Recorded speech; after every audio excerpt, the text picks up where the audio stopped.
Jesus took with him Peter, John, and James, and went up on the mountain to pray. And as he was praying, the appearance of his countenance was altered.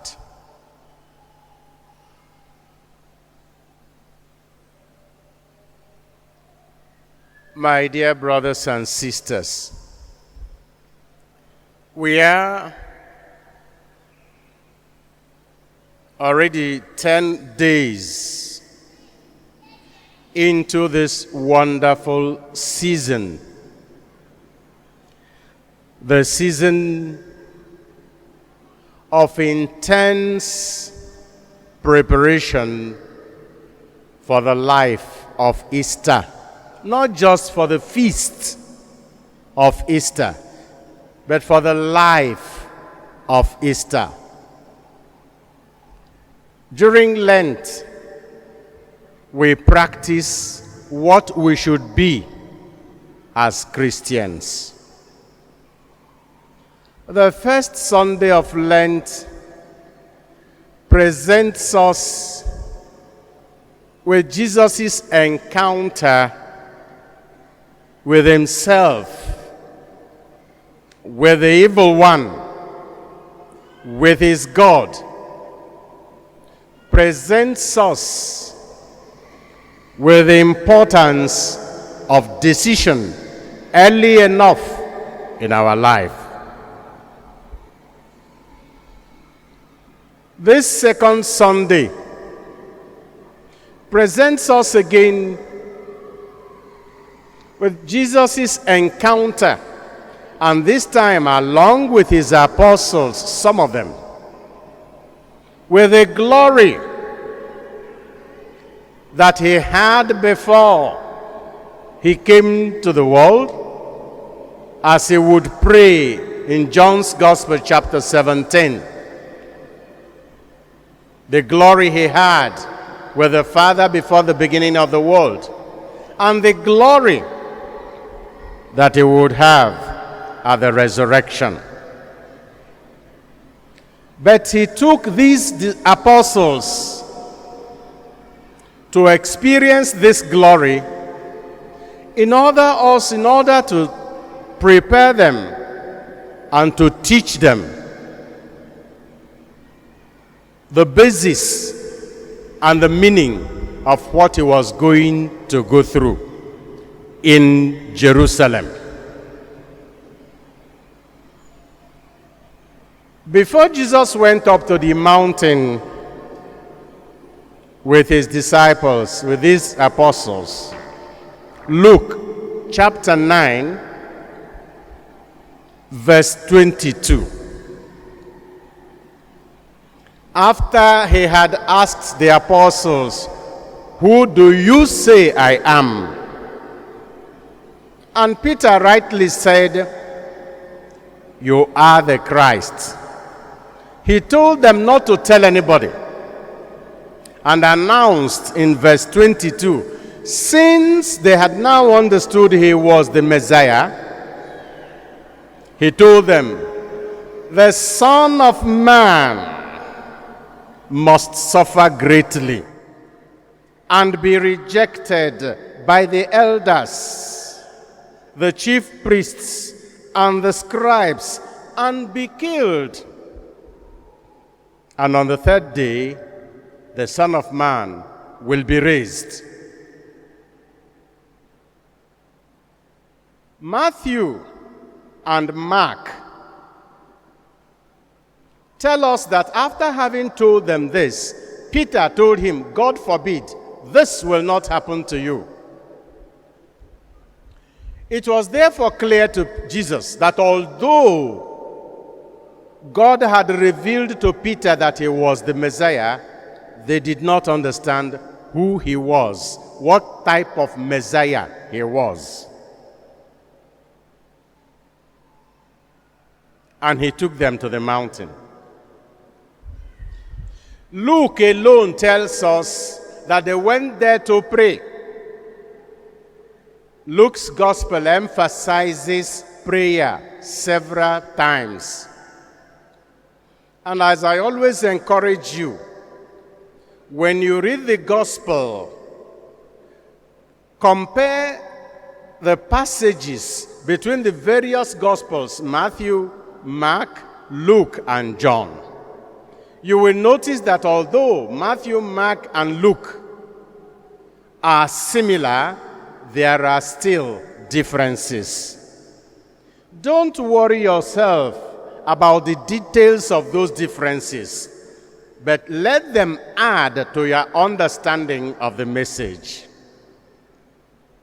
Luke tells us they went to pray, and as he was praying, his countenance, his face changed. Answer as loudly as you can, if you remember. Catechism jụrụ anyị, gịnị bụ ayịyọ? Ngwa zaa na ya, gịnị bụ ayịyọ?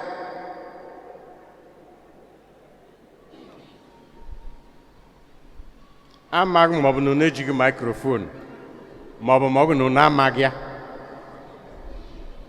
Ayịyọ bụ iwelite uche anyị na obi anyị enu n'ebe Chukwu nọ.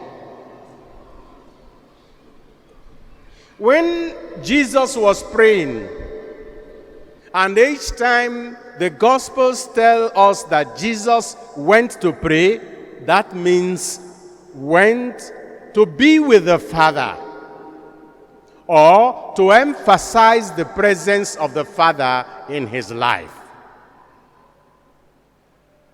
And this moment of his unity with the Father changed his countenance.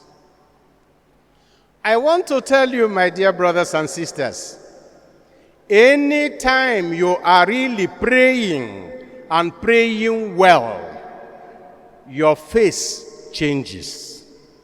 Your life changes. You may be suffering, but people see some type of serenity and joy in your eyes. If you are living a life of prayer, that is a life conscious of the presence of God. Abụghị mkpọtụ alila anyị na-eme, ọda alila anyị na-enye Chukwu, mba alila anyị na-abanụ Chukwu si n'ọba ekpere. That is heaping up empty words as the hypocrites do. Jesus told us on the Sermon on the Mount.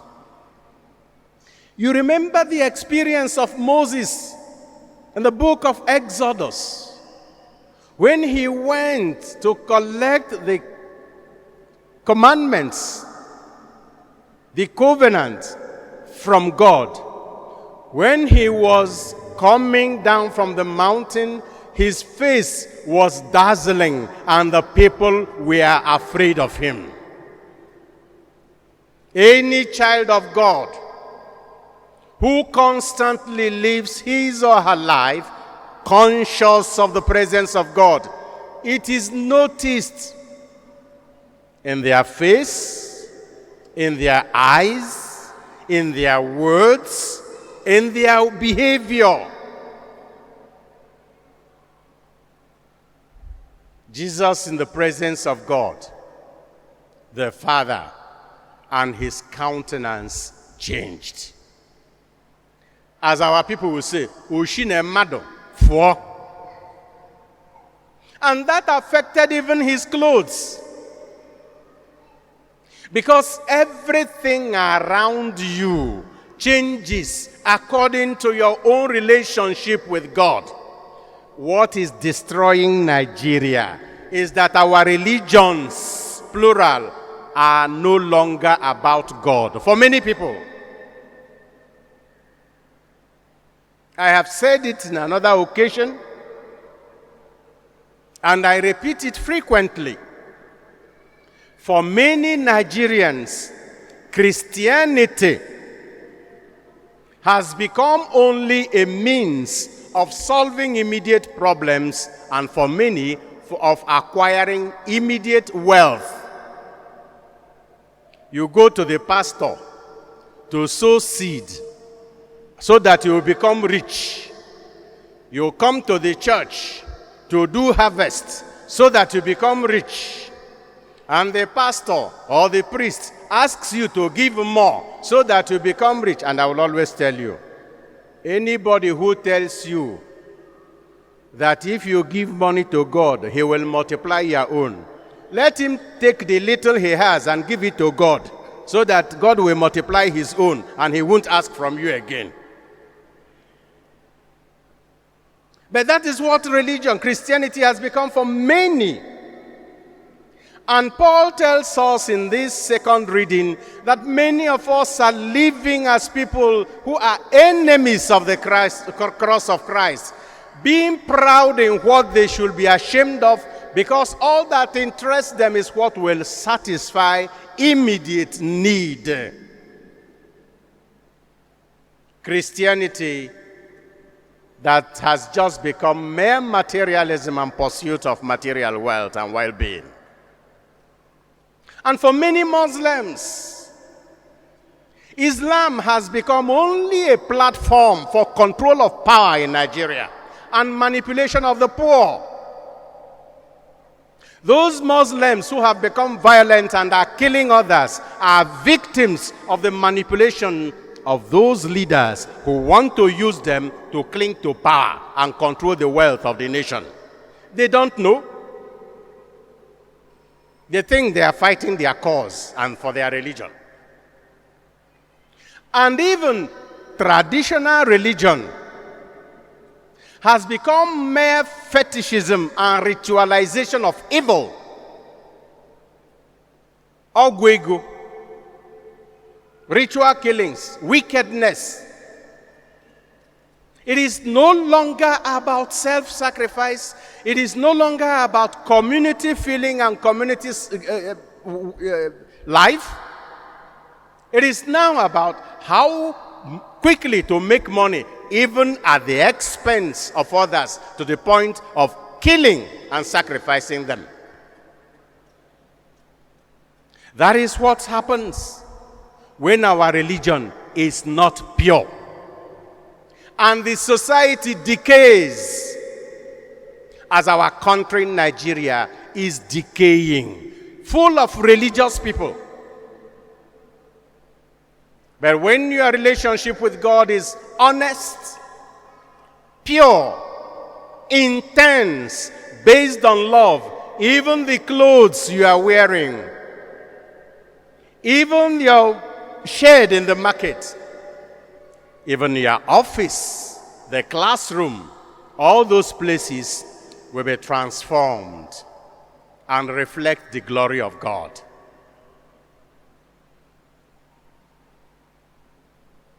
And there appeared to him, or with him, Moses and Elijah. But before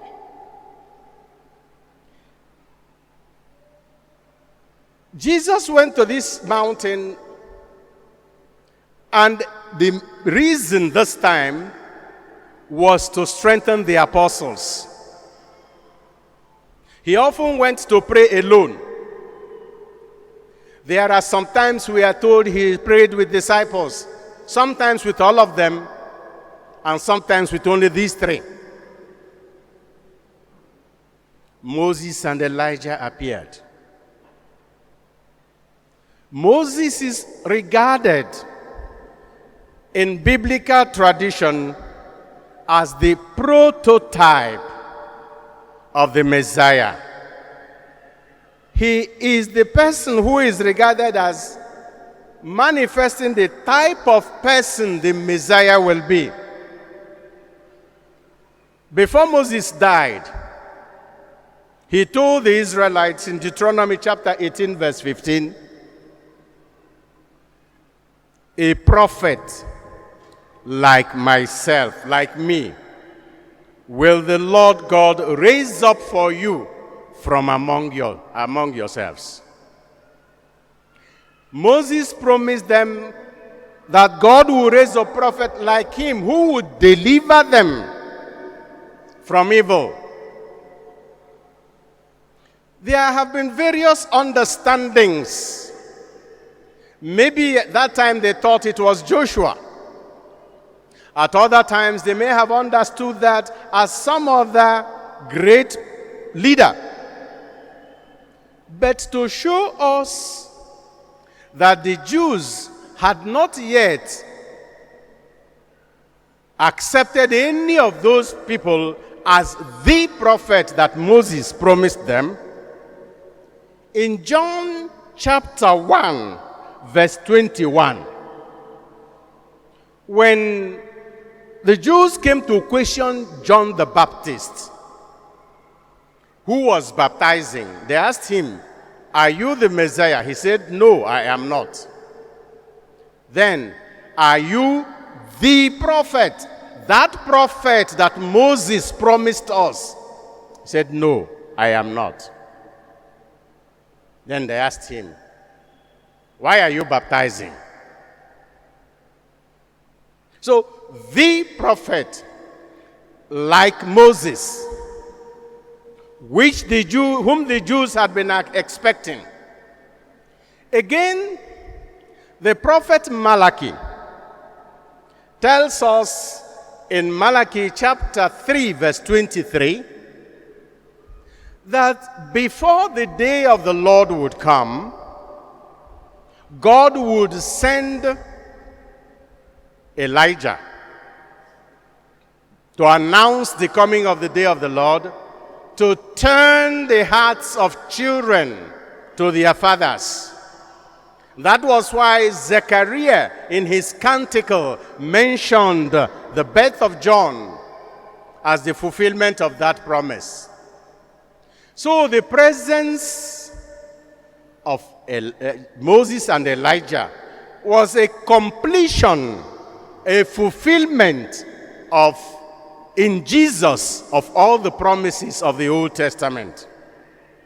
Remember that Jesus had told us, speaking to the people in the Sermon on the Mount, Matthew chapter 5, verse 17, "Do not think that I have come to abolish the law or the prophets. No, I have not come to abolish, but to fulfill."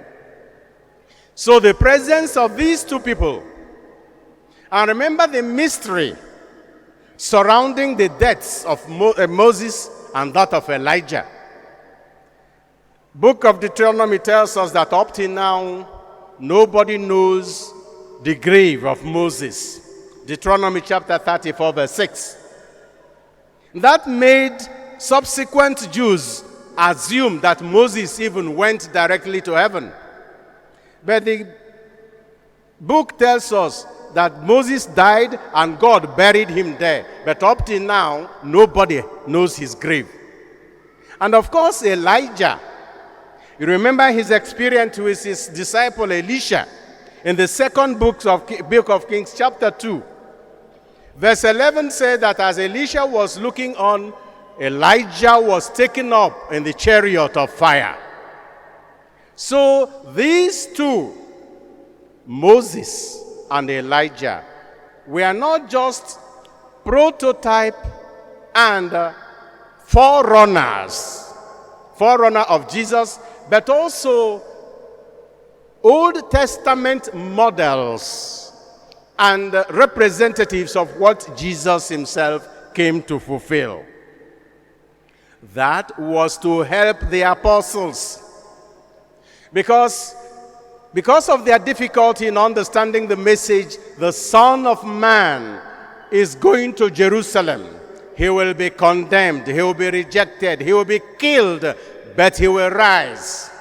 Because immediately after that experience, the voice comes from heaven and tells them, now you can see, now you can bear witness.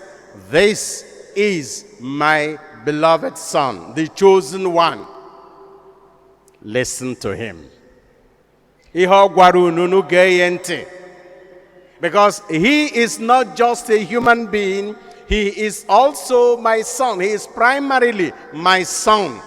the beloved, the chosen one, the Messiah.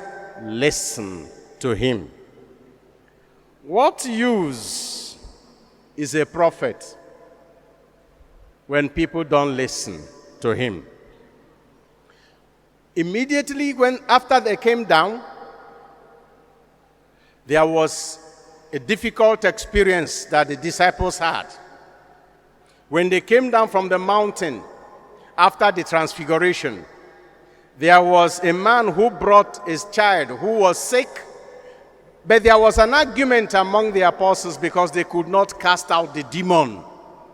And Jesus, when he cast out the demon in the child, told them again, Luke chapter 9, verse 44, after they had heard, listen to him, Jesus told them, pay attention this time.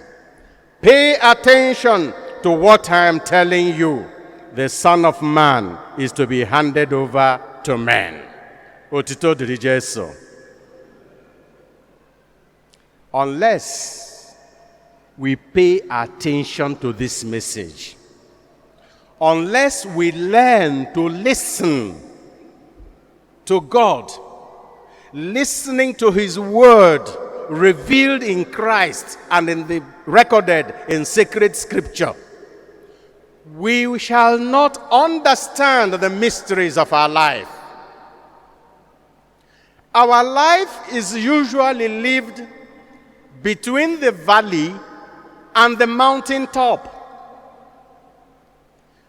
Very often in life, we encounter difficulties. We are face to face with the cross.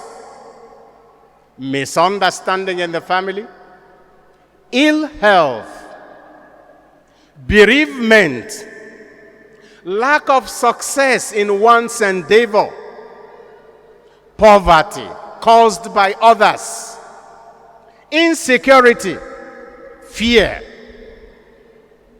And the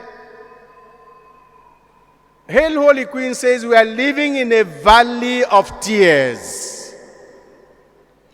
But from this valley, the Lord takes us by the hand and leads us up to the mountaintop where we experience his presence and the light that makes us understand the difficulties we are going through in another light.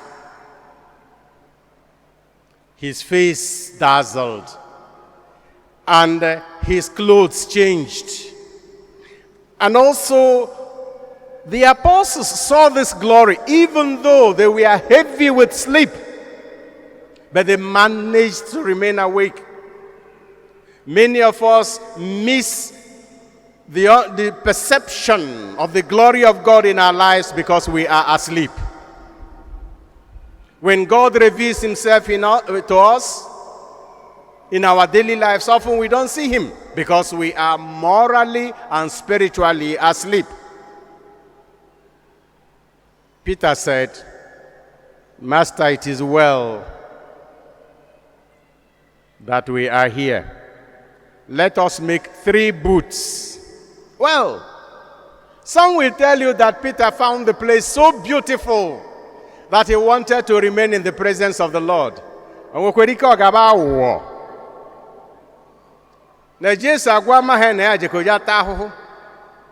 He had told them he was going to suffer in Jerusalem. And suddenly they came to a place filled with glory. Say, Ajay, it's all kago in my normal. Makanensobu du kwanembadao. Iremanu no law, unu buru minor here. We can manage. But Lord, please, don't let that thing you are saying happen to you. You know, some Pentecostal ministries now use very strange words to impress their congregation. And one of the things you hear often, even from priests, some bazaars or fundraising that they want you to come and give money so that your life will be transformed. They will tell you will have the experience of Shekinah.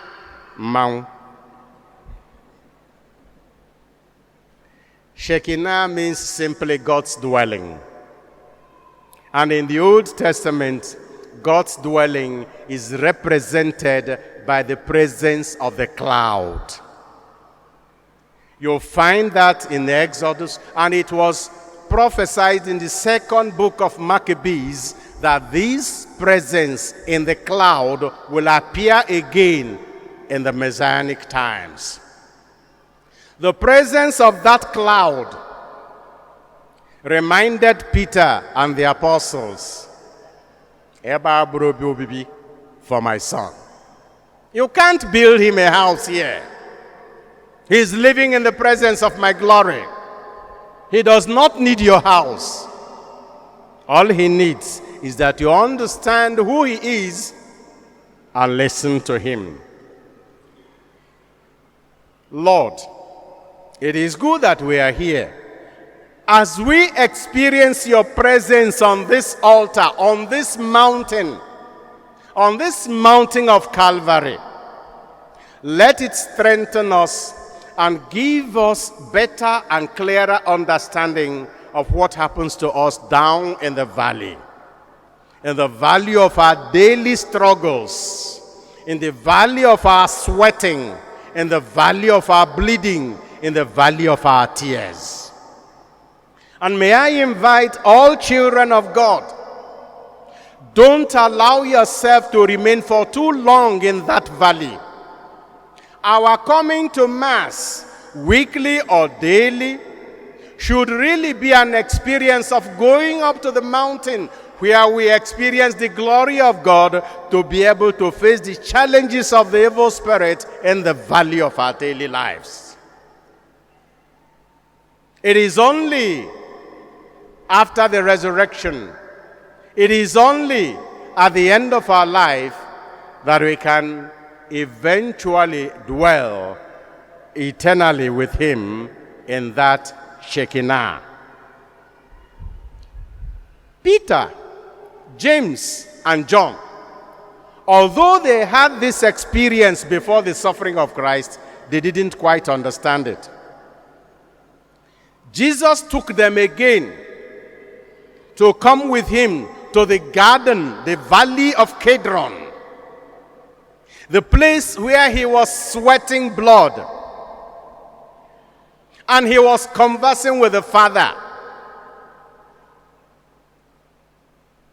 They heard the voice, but did not see this time. They were asleep. On the mountain of the Transfiguration, they managed to remain awake. But in that valley of trial, they fell asleep. Because they fell asleep, they could not understand or withstand the challenges of the passion and the crucifixion, and they deserted him. But Peter would eventually refer to that later in his life. In his letter, he wrote in second letter of Peter, chapter 1, from verses 16 to 18, Peter says, "Look, what we are teaching you, we did not just manufacture from popular story or from social media. What we are telling you, we got from the power of He who is the Son of God. He received His glory on that holy mountain, and we saw it." After the resurrection, that experience became more meaningful to them, and it helped them to understand their own suffering. And finally, my dear brothers and sisters, after this experience, the apostles kept silence.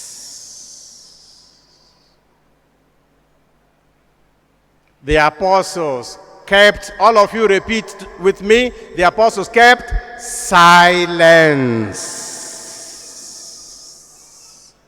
Draw it. The apostles kept silence. Ka anyị mechineta n'ọnụ. Mkpọtụ a karịa n'ebe anyị. Mkpọtụ a karịa n'ụwa kịta. Not everything you hear you must say. Not everything you know you must reveal. Even before you finish hearing or seeing, you are already posting it on social media, on Facebook. Learn to keep silence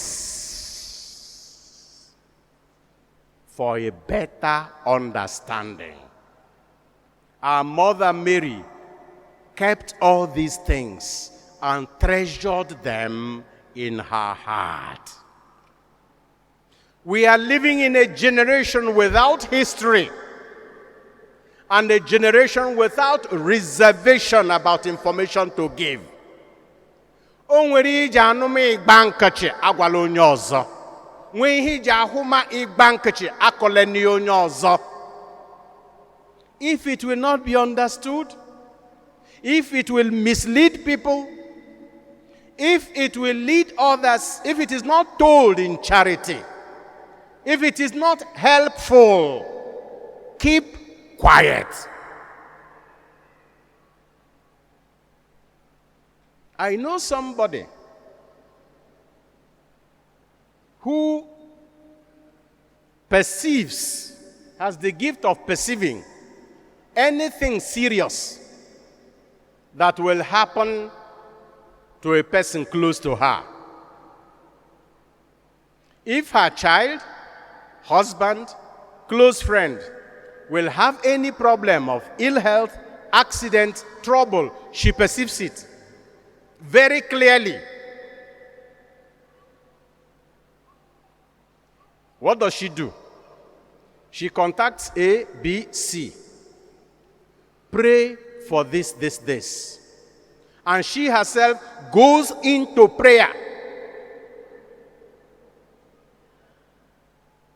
After the thing may have happened or may have nearly happened, she will call the person again and say, that was why I told you to pray.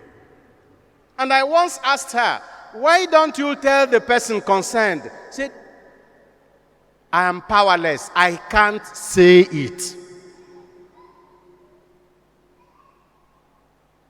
Supposing somebody sees that you will have an accident, perceive that you'll be in trouble in the next 2-3 days, he or she has a strong feeling. Remember, this is not about superstition. Some people have special gifts that we can't explain. Somebody knows you have some difficulty in the next few days, but does not know exactly the same day, the exact day. You are going to have trouble will you be able to live your life? But also intensify your prayer. This travel you are making, keep praying. I will pray for you without making you nervous. What we have in Nigeria today are all those many, not all, many who receive such gifts, even before they perceive clearly, they have already started saying what they have seen. And the worst is that very often they reveal what they have not seen.